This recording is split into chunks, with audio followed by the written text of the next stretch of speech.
Komi Can't Communicate is a Netflix original anime series from OLM, one of the biggest anime studios around. At the time of writing, the series is releasing new episodes on a weekly basis, and if you're a dubs over subs kind of person, please note that the English dub seems to take a while to catch up to the current episode. The series is based on a manga I haven't read, but that's really not too surprising for anime in general. The show is also apparently placed in the shonen category, which is typically understood as manga or anime for young boys, and as we'll talk about later, the trappings of the genre do seep into the show quite a bit. However, I would still argue that this is just a fun series to watch, regardless of your age and regardless of your prior anime experience. In this video, I'll be talking about my own experience of watching the show. Please keep in mind that I'm still not 100% caught up yet, and share both praise and criticism of what I've seen so far. As usual, there will be moments where I tie this show into broader media trends and concepts because it's fun to do and can potentially provide a different viewing perspective. If you're into that, stick around. It helps the channel, not monetarily since we're not monetized, but if you feel like sending some money in exchange for perks, take a look at my Patreon, which you'll find in the description. Okay, time to start. First up, for the folks who don't know what this show is, what is the premise of Komi Can't Communicate? Well, there's a character named Komi, and she can't communicate. More specifically, Komi has extreme social anxiety, and as the narrator of the show tells us in every single episode, just because someone has difficulty communicating doesn't mean that they don't want to form long-lasting relationships and connections. The big twist to this premise is that Komi, in the world of the show at least, is objectively gorgeous, and wherever she goes, everyone immediately falls in love with her. So she could have as many interactions as she wants, but she just can't. It creates this fun sense of tension and irony. Komi basically never speaks out loud, and from a writing perspective, that poses an interesting challenge. In narrative work, it's important for the audience to know what your protagonist is feeling and or thinking, and in most cases, it's not too hard to communicate that. For one thing, we can show the characters' facial expressions, we can hear the things they say to other people, and if we want to cheat a bit, we can even let the audience just directly hear the protagonist's thoughts via voiceover. So what do we do when the lead character doesn't speak, doesn't change facial expressions much at all, and we can't hear their thoughts? Well, this show's solution is to not make Komi the POV character. So a POV character is the character through which the audience experiences the story. Komi Can't Communicate has a third-person limited POV in the form of Tadano, a shy, normal guy who just so happens to get along well with Komi. On top of that, we also have an omniscient narrator and tons of on-screen text and indicators to emphasize certain moments and explain things. For the most part, I think this approach works really well. I got used to it after just a few episodes, and despite the fact that I don't really like Tadano, more on that later, he's a serviceable POV character. Also, to the show's credit, we do get certain scenes where Komi becomes the POV character, and those just happen to be some of my favorites. If we want to be internet nitpickers, we can easily criticize how it's just strange and unrealistic that Tadano knows exactly what Komi's thinking, basically all the time. That does feel like a bit of a cop-out, but the show tries to remedy the weirdness through self-awareness, which is a very popular tactic nowadays. Other characters comment on how weird it is that Tadano knows what Komi's thinking every step of the way. But is that enough of an excuse? For me, yeah, it's fine.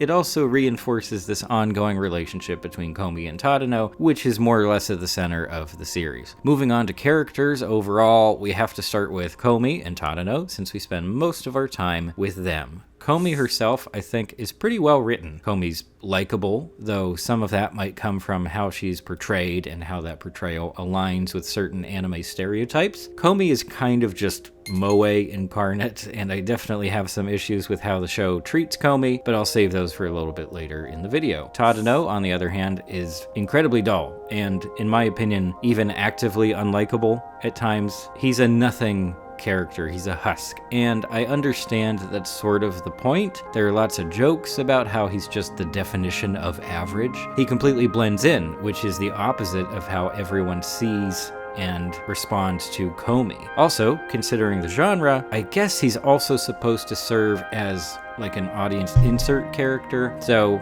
in other words, if you watch this show, you can pretend that the prettiest girl in the whole wide world is talking to you. But in those rare moments where we're hanging out with just Tadano, he really doesn't cut it. Now, a third character who basically joins Komi and Tadano as sort of our collective leads is Najimi Osana, a gender-neutral character who's childhood friends with literally every student in the school. Probably the best aspect of Najimi's character is that the whole gender-neutral thing doesn't define their character in the least. It's just one aspect of who they are. And on top of that, they're also energetic, friendly, conniving, and kind of shameless.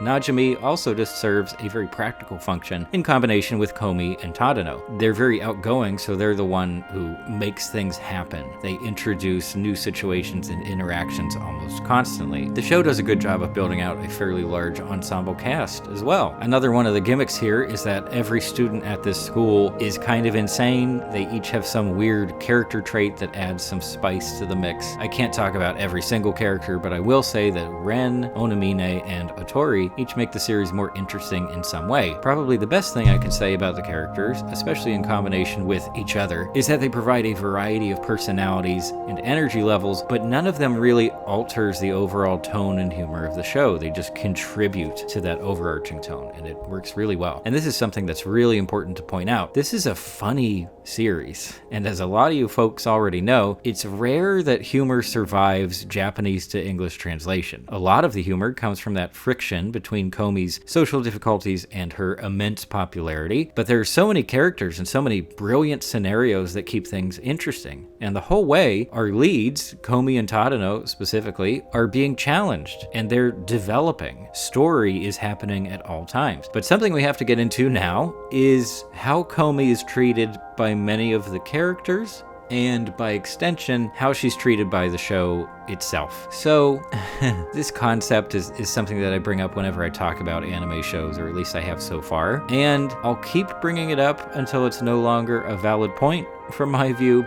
But here, Komi gets objectified a whole lot in this series. Now, compared to some really awful fan servicey shows, there's room to argue that it's actually not that bad. You could say that the blatant objectification is mostly limited to character fantasies, for example. Okay, but it's all still in the show, so what does it matter that it was a fantasy versus something that happened in the world of the show? You could also say that this is just inevitable for a series in the shonen genre, and that it's just a way to sell merch, which is the ultimate goal of any anime.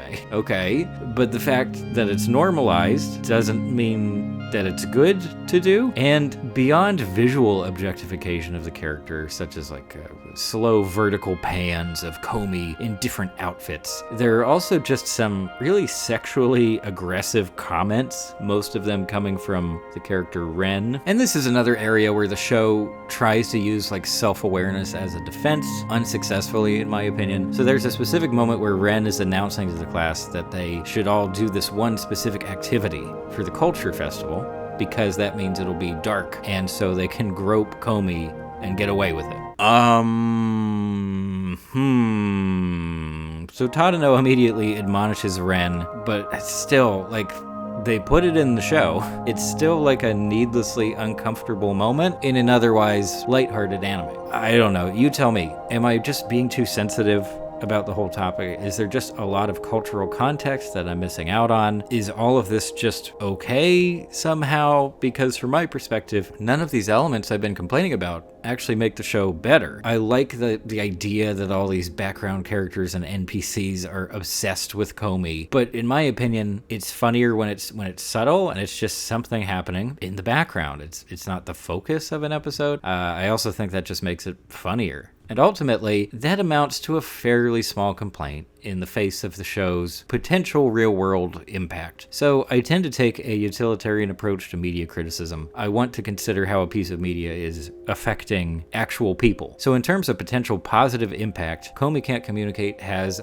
a decent offering. It's clearly trying to raise awareness of social anxiety and its effects. It wants to make people struggling with social anxiety feel seen, heard, etc. I'm going to assume those are the genuine intentions behind the show, and that they're not just trying to win brownie points for including positive messaging, which is just all the rage right now. But is it actually helping people? Well, it's really hard to say. It's a very popular show, so there's that. I mean, the odds are good that it's helping somebody. And while trying to look around online for people talking about how the show has helped them, I basically just found this one Reddit post.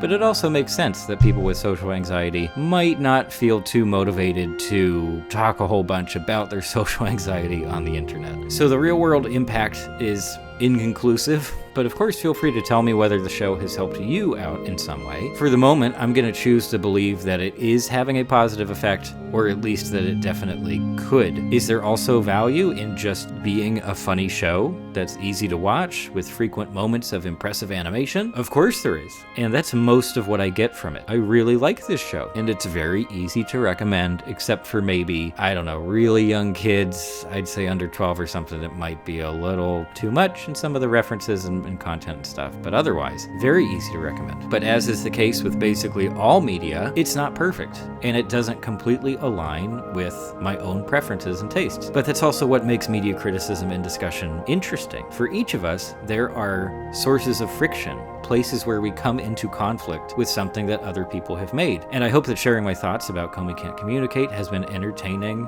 for you, the person nice enough to stick around until the end of the video. I have a lot of other videos that I've made over the last 2 years, and you can look at those by visiting my channel. But that's all for now. Thanks for stopping by.